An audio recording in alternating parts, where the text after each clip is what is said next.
এইমাত্র ব্রাশ করা কমপ্লিট হলো। মেয়ে ঘুমোচ্ছে, ভাবছি মেয়েকে ডেকে তারপরে কিন্তু স্নানে যাব।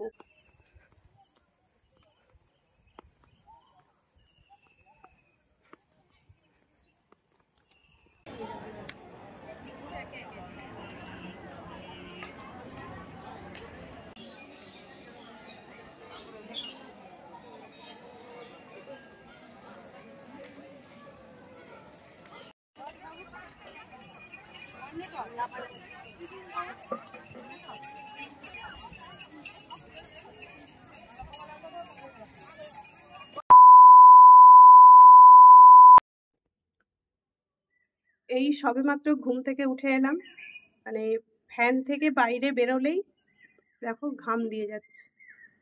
কিচ্ছু করার নেই, একটা ভ্যাপসা প্যাচপ্যাচে ওয়েদার। এই সময়টা সবসময় এইরকমই থাকে, আজকে নতুন নয়। যাই হোক, সবাইকে গুড মর্নিং জানিয়ে সৌমিলির সারাদিনের আরও একটি নতুন দিনে ওয়েলকাম জানালাম। সারাটা দিন কি করি না করি পুরোটাই তোমাদের সঙ্গে শেয়ার করছি। আজকে অন্যান্য দিনের থেকে অনেকটাই তাড়াতাড়ি উঠে গেছে, এখনো ফ্রেশ হইনি। আর ভাবছি একদম ফ্রেশ হয়ে মানে স্নান টান সেরে পুজো সেরে তারপরে তোমাদের সঙ্গে দেখা হবে। কারণ আজকে একটা জায়গায় যাব ছেলে মেয়েকে নিয়ে, আর হাজব্যান্ড তো সবসময় ডিউটিতে ব্যস্ত থাকে। তো চেষ্টা করি নিজে হাতে সম্পূর্ণটা মেনটেন করার, কারণ যারা কাজের সূত্রে বাইরে থাকে তাদের জন্য অপেক্ষা করলে চলে না, কিছু কিছু নিজেদেরও একটু শখ আহ্লাদ হয়। আজকে এক জায়গায় যাওয়ার খুব মন চাইছে, সেই কারণেই কিন্তু ছেলে মেয়েকে নিয়ে বেরিয়ে যাব। বাড়ির সমস্ত কাজকর্ম আগে সারতে হবে। আর এখনও দেখতে পাচ্ছ চোখগুলো কিন্তু ঘুমে ঢুলু ঢুলু করছে। যেহেতু বললাম আজকে অন্যান্য দিনের থেকে অনেকটাই তাড়াতাড়ি উঠে গেছি, কিন্তু যাচ্ছি খুব সুন্দর একটা জায়গা। আর দেখতে থাকো, আশা করি আজকের ভিডিওটি দেখতে তোমাদের বেশ ভালো লাগবে। চলো তাহলে আগে ব্রাশ করে স্নান টান সেরে পুজো টুজো সেরে নেই। মেয়ে তো জানো দেরি করে ঘুম থেকে ওঠে, ছেলে তাড়াতাড়ি উঠে গেছে, ও ফ্রেশ হতে চলে গেছে। আর সবাই মোটামুটি বাড়ি থেকে স্নান সেরেই বেরোবো। কোথাও স্নান করার সেরকম পজিশন পাবো না, অনেকটা সময় কাটাতে হবে বাইরে। আর গরম মানছি, কিন্তু গরম বলে যে কোথাও বেরোবো না এটা তো হতে পারে না। মনটা তো চাইছে কোথাও বেরোতে, মনটা তো আর থেমে থাকছে না, তাই না? চলো তাহলে কিভাবে যাচ্ছি না যাচ্ছি কোথায় যাচ্ছি পুরোটাই শেয়ার করছি, দেখতে থাকো। আশা করি আজকের ভিডিওটি দেখতে তোমাদের বেশ ভালো লাগবে।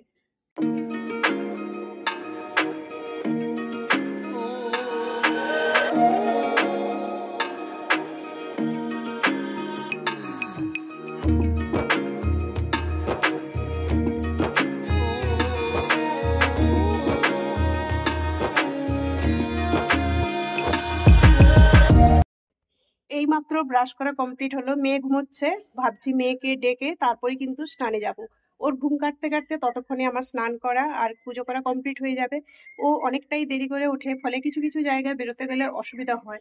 আর কি বলতো, একটা অভ্যাস হয়ে যায়, এখন তো খুবই ছোট, তো সবাই বলে একটু ছোটবেলাতে ঘুমোলে ভালো, জানি না সঠিক কিনা। তো যাই হোক, চলো মেয়েকে আস্তে আস্তে ডেকে আমি স্নানে যাই। আমরা এই মুহূর্তে পৌঁছে গেছি স্টেশনের কাছাকাছি ট্রেন ধরার উদ্দেশ্যে। স্নান সেরে পুজো কমপ্লিট করে বাড়ি যা কিছু কাজকর্ম ছিল টোটালটাই কমপ্লিট করে বাড়িটাকে আবার সুন্দর নিট অ্যান্ড ক্লিন করে বাড়ি থেকে বেরিয়ে এসেছি। সেই ভিডিওগুলো তোমাদের সঙ্গে আর শেয়ার করা হয়নি, যেহেতু ব্যস্ত হাতেই সমস্ত কাজকর্মটা কমপ্লিট করেছিলাম। তারপরে ছেলে মেয়েকে নিয়ে বেরিয়ে চলে এসেছি। গরমের জন্য ছেলে মেয়েকে বসিয়ে দিয়েছি ফ্যানের তলায়। সকালের পরিবেশটা খুবই সুন্দর, চারিপাশে সবুজে সবুজে ভরা। ছেলে মেয়ে যেহেতু ফ্যানের তলায় বসে আছে, আর আমি কি করব, এদিক ওদিক একটু ঘোরাফেরা করছি আর সমস্ত পরিবেশটা দেখে যাচ্ছি। ট্রেন আসতে একটু দেরি ছিল, তাই জন্য কিছুক্ষণের মধ্যেই ট্রেন চলে এসেছিল। আর আমরা কিন্তু গুটি গুটি পায়ে ট্রেনে উঠে আমাদের গন্তব্যস্থলের উদ্দেশ্যে যাত্রা শুরু করে দিয়েছি। এবারে তোমাদের সঙ্গে শেয়ার করি আমাদের গন্তব্যস্থলটা কোথায়। আমরা চলেছি আজকে মনসামাই মন্দিরে পুজো দেওয়ার জন্য। অনেকেই মাধপুর আর জগপুরের মাঝে মন্দির বলে, কেউ জগপুরেরও মন্দির বলে, কেউ মাধপুরেরও মন্দির বলে। এটি পশ্চিম মেদিনীপুরে অবস্থিত। ছেলে মেয়েকে নিয়ে আমি যাচ্ছি, কর্তামশাইয়ের সঙ্গে ফোনে কথা হয়ে গেছে, বলেছে সাবধানে যাও আর সাবধানে ফিরে এসো। আমরা যেহেতু স্টেশনে বসে আছি, একটা ট্রেনে করে নেমেছি, আবার একটা ট্রেন চেঞ্জ করতে হবে। দেখলাম বহু মাটির কলসি ট্রেনে করে এক প্রান্ত থেকে অপর প্রান্তে যাবে গরমের জন্য। এই রকম করে মোটামুটি আমরা ইতিমধ্যে পৌঁছে গেছি মায়ের মন্দিরে। দেখতেই পাচ্ছি খুব ভিড় রয়েছে। আর এইদিকে তোমাদের সঙ্গে একটু শেয়ার করি চারিপাশের পরিবেশটা। আমি কিন্তু এই নিয়ে এই মায়ের মন্দিরে দুবার এলাম। আগে এসেছিলাম তখন অনেক বছরই আগে, তখন আমার মেয়ে হয়নি আর ছেলে অনেকটাই ছোট ছিল। তো এত বছর পরে এসে সত্যি পরিবেশটা সম্পূর্ণ পাল্টে গেছে। মানে ঠিক খুঁজে উঠতে পারছি না যে আগে যেভাবে মায়ের মন্দিরটা দেখে গেছিলাম। ভালো লাগছে, পরিবর্তনটা খুব সুন্দর, উন্নতি হয়েছে। মানে সবসময় সব জিনিসের উন্নতিটা অবশ্যই সেটা বেটার। এইরকম বহু প্রসাদের দোকান আছে। আমি কিন্তু বাড়ি থেকে দুধ নিয়ে এসেছিলাম, নিজেরই ইচ্ছে ছিল যে বাড়ি থেকে দুধ নিয়ে গিয়ে মাকে পুজো দেবো। তারপরে এখান থেকে কিছু প্রসাদ, ফুলের মালা সমস্তটাই কিনে নিয়েছি। ছেলে মেয়ে দাঁড়িয়ে আছে একটু ছায়ার দিকে, আমি সমস্তগুলো আস্তে আস্তে করে রেডি করে দিচ্ছি। তারপরে কিন্তু আমরা চলে যাব একেবারে মায়ের মন্দিরে। শুনলাম যে আজকে একটা স্পেশাল দিন, আমার এই মুহূর্তে ঠিক মনে নেই, যখন ভয়েস ওভার দিচ্ছি তোমাদের সঙ্গে। আর বুঝতেই পারছো অনেক দিনেরই ভিডিও, সেই কারণে ঠিক মনে করতে পারছি না দিনটা কি। তবে খুব একটা স্পেশাল মানে ভালো দিন ছিল, সেই কারণে প্রচণ্ড ভিড়। তো বলছে আজও ভিড় আছে, কালও ভিড় আছে, তো মানে আগামীকালও থাকবে। তো প্রচণ্ড রোদ, সেই কারণে মেয়েকে কোলে নিয়ে তাড়াতাড়ি করে চলে এসেছি। আর এইখানে দেখো ঠাকুরের মন্দিরে ঢোকার আগে কিন্তু খুব সুন্দরভাবে একটা পা ধোয়ার ব্যবস্থা আছে। সবাই কিন্তু এইখানে পা ধুয়ে মন্দিরের ভেতরে প্রবেশ করে। আমরাও কিন্তু এইরকম পা ধুয়ে একটু মাথার মধ্যে জল ছড়িয়ে নিয়েছিলাম। আর মেয়ে দেখো আমার দেখে দেখে এইরকম জল ছড়িয়ে নিয়েছিল। বহু মানুষের ভিড়, এত গরম, মানে একটা দারুণ পরিবেশ সৃষ্টি হয়েছে। মানে অটোমেটিক তোমার মধ্যে একটা ঠাকুরের আধ্যাত্মিক ভাব জন্মে যাবে, একদম কথা দিচ্ছি। আমি যে আজকে এই মন্দিরে এসেছি, আমার কিন্তু কোনো রকম মানত ছিল না, কোনো রকম আগে থেকে চিন্তা ভাবনা ছিল না। হঠাৎ করে দু একদিন আগে মনের মধ্যে হলো এই মায়ের কাছে আসার জন্য, আর আমিও কিন্তু হঠাৎ করে চলে এলাম। মূলত মা চেয়েছিল যে আমি মায়ের কাছে আসি, সেই কারণেই কিন্তু আসা। সত্যি এছাড়া আর কোনো রকম কারণ ছিল না। আবারও বলছি, মা যদি না চাইতো আমি মায়ের কাছে আসি, আমি কখনোর জন্যই আসতে পারতাম না। আজ যদি না আসতাম তাহলে হয়তো এই দৃশ্যগুলো দেখতে পেতাম না।